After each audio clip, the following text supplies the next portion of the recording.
सुगंधा, तुम बहुत खूबसूरत हो। तुम्हारी खूबसूरती पर एक क्या कई जन्म कुर्बान कर सकता हूँ। चलो हटो, तुम बड़ी वो हो।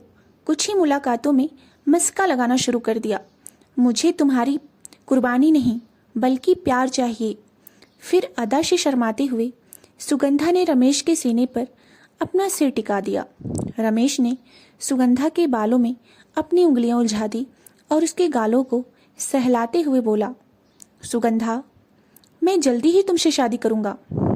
फिर अपना घर होगा, अपने बच्चे होंगे। रमेश, तुम शादी के वादे से मुकर तो नहीं जाओगे?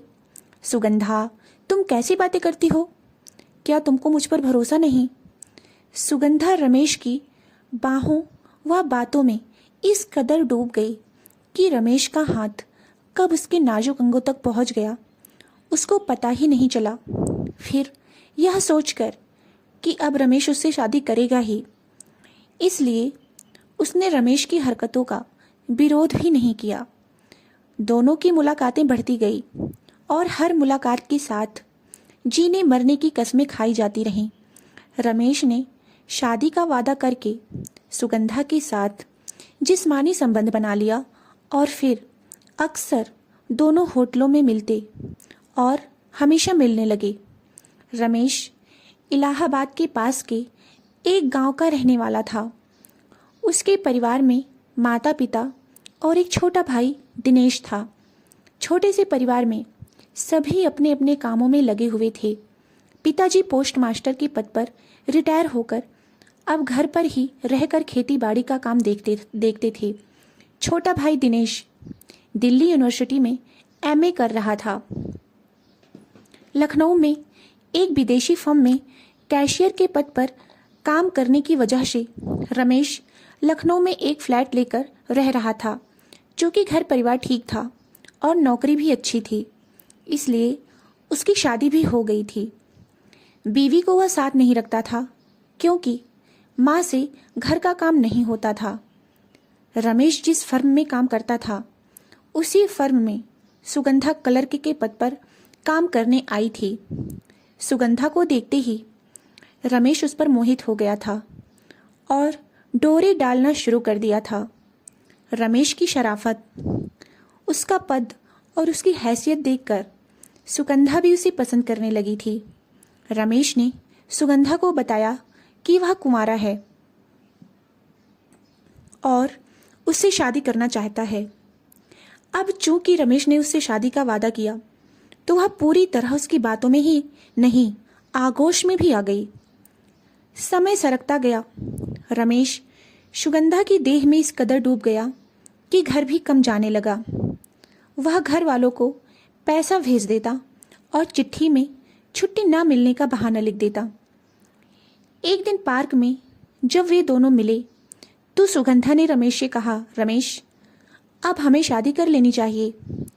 अभी तक आपने मुझे अपने घर वालों से भी नहीं मिलाया है। मुझे जल्दी ही अपने माता पिता से मिलवाइए और उन्हें शादी के बारे में बता दीजिए। रमेश सुगंधा को आगोश में लेते हुए बोला, अरे मेरी शुग्गो, अभी शादी की जल्दी क्या है? शादी भी कर लेंगे। कहीं भागे तो जा नहीं रहे हैं ना?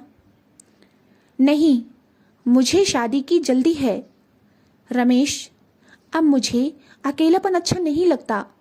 सुगंधा ने कहा, ठीक है, कल शाम को मेरे कमरे पर आ जाना, वहीं शादी के बारे में बात कर लेंगे। रमेश ने सुगंधा से कहा, मैं शाम को 8 बजे आपके कमरे पर आऊंगी। सुगंधा ने कहा। रमेश ने सुगंधा के होठों का एक चुंबन लेकर उसको वहां से विदा करा दिया। रमेश ने अभी तक शादी का वादा कर सुगंधा के साथ खूब मौज मस्ती की, लेकिन उसकी शादी की जिद से उसे डर लगने लगा था। सच तो यह था कि वह सुगंधा से छुटकारा पाना चाहता था, क्योंकि एक तो सुगंधा से उसका मन भर गया था, दूसरे वह उसे शादी नहीं कर सकता था। शाम को 8 बजने वाले थे कि रमेश के कमरे पर सुगंधा ने दस्तक दी। रमेश ने समझ लिया कि सुगंधा आ गई है उसने दरवाज़ा खोला और उसे बेडरूम में ले गया। हाँ, अब बताओ सुगंधा, तुम्हें शादी की क्यों जल्दी है? अभी कुछ दिन और मौज मस्ती से रहें, फिर शादी करेंगे। रमेश ने उसे सीने से चिपकाते हुए कहा। नहीं, जल्दी है। उसकी कुछ वजहें हैं। क्या वजहें हैं? रमेश ने चौंकते हुए पूछा। तभी बाहर दरवाजे पर हुई दस्तक से दोनों चौंके। रमेश ने सुगंधा को छोड़कर दरवाजा खोलने के लिए चला गया। सुगंधा घबराकर एक तरफ दुबक कर बैठ गई। इतने में रमेश को धकेलते हुए 3 लोग बेडरूम में आ गए। अरे, तू तो कहता था कि यहाँ अकेले रहता है। ये क्या तेरी बीवी है या बहन? उनमें से एक पहलवान जैसे शख्स ने कहा। देखो, जबान संभाल कर बात करो, रमेश ने कहा। तभी एक ने रमेश के गाल पर जोर का थप्पड़ मारा और उसे जबरदस्ती कुर्सी पर बिठाकर बांध दिया। तीनों सुगंधा की ओर बढ़े और उसे बेड पर पटक दिया। सुगंधा चीखती चिल्लाती रही, उनसे हाथ जोड़ती रही, पर उन्होंने एक ना सुनी और बारी बारी से तीनों ने उसके साथ बलात्कार किया। उधर रमेश कुर्सी से बंधा कसमसाता रहा। जब सुगंधा को होश आया तो वह लुट चुकी थी। उसका अंग अंग दुख रहा था। वह रोने लगी। रमेश उसे हिम्मत बंधाता रहा। फिर सुगंधा के आंसू पोंछते हुए रमेश ने कहा, सुगंधा, इस हादसा समझकर भूल जाओ। हम जल्दी ही शादी कर लेंगे, जिससे यह कलंक मिट जाएगा। सुगंधा उठी और अपने कमरे में चली गई, अपने घर चली गई। वह 1 हफ्ता की छुट्टी लेकर कमरे पर ही रही और भविष्य के बारे में सोचकर परेशान होती रही थी। लेकिन रमेश द्वारा शादी का वादा उसे कुछ राहत दे रहा था।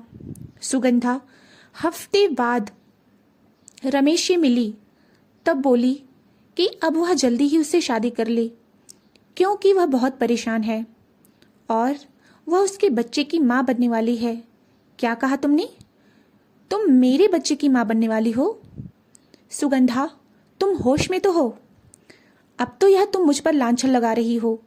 मालूम नहीं यह मेरा बच्चा है या किसी और का। रमेश ने हिकारत भरी नजरों से देखते हुए कहा।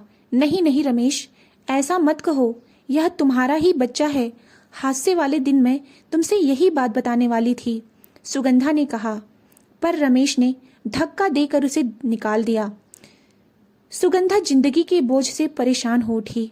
जब लोगों को मालूम होगा कि वह बगैर शादी के माँ बनने वाली है, तो लोग उसे जीने नहीं देंगे। अब वह जान दे देगी। अचानक रमेश का चेहरा उसके दिमाग में कौंधा। धोखेबाज ने आखिर अपनी असला रूप दिखा ही दिया। एक दिन जब सुगंधा बाजार जा रही थी तो देखा कि रमेश किसी से बातें कर रहा था। उस आदमी का डील डॉल उसे कुछ पहचाना सा लगा। सुगंधा ने छिपते हुए नजदीक जाकर देखा तो रमेश जिन लोगों से हंसकर बातें कर रहा था वे वही लोग थे जिन्होंने उस रात उसके साथ बलात्कार किया था। अब सुगंधा रमेश की साजिश समझ गई थी। उसने मन में ही ठान लिया कि अब वह मरेगी नहीं, बल्कि रमेश जैसे भेड़िए से बदला लेगी। रमेश से बदला लेने की ठान लेने के बाद सुगंधा ने पहले परिवार के बारे में पता लगाया। जब मालूम हुआ कि रमेश शादीशुदा है तो वह और भी जल भुन गई। उसे पता चला कि उसका छोटा भाई दिनेश दिल्ली में पढ़ाई कर रहा था। उसने लखनऊ की नौकरी छोड़ दी। दिल्ली जाकर सबसे पहले सुगंधा ने अपना एबॉर्शन कराया। फिर उसने वहीं एक कमरा किराए पर ले लिया जहां दिनेश रहता था। धीरे धीरे उसने दिनेश पर डोरे डालना शुरू कर दिया। दिनेश को जब सुगंधा ने पूरी तरह अपने जाल में फंसा लिया, तब उसने दिनेश की शादी के लिए उकसाया। उसने शादी की रजामंदी दे दी। दिनेश ने रेलवे परीक्षा में अंतिम रूप से कामयाबी पा ली थी। अब वह अपनी मर्जी का मालिक हो गया था। उसने सुगंधा से शादी करने के लिए अपने माता पिता को बताया। लड़का अपने पैरों पर खड़ा हो गया है। इसलिए उन्होंने भी शादी की इजाज़त दे दी। सुगंधा ने भी शर्त रखी कि शादी कोर्ट में ही करेगी। दिनेश को कोई ऐतराज नहीं हुआ। जब दिनेश ने अपने माता पिता को बताया कि उसने कोर्ट में शादी कर ली है, तो उन्हें इस बात का मलाल जरूर हुआ कि घर में शादी हुई होती तो बात ही कुछ और थी। लेकिन अब जो होना था हो चुका था। उन्होंने गृह भोज के मौके पर दोनों को घर बुलाया। पूरा घर सजा था।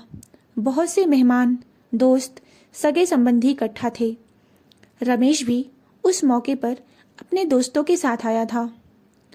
दुल्हन घूंघट में लाई गई।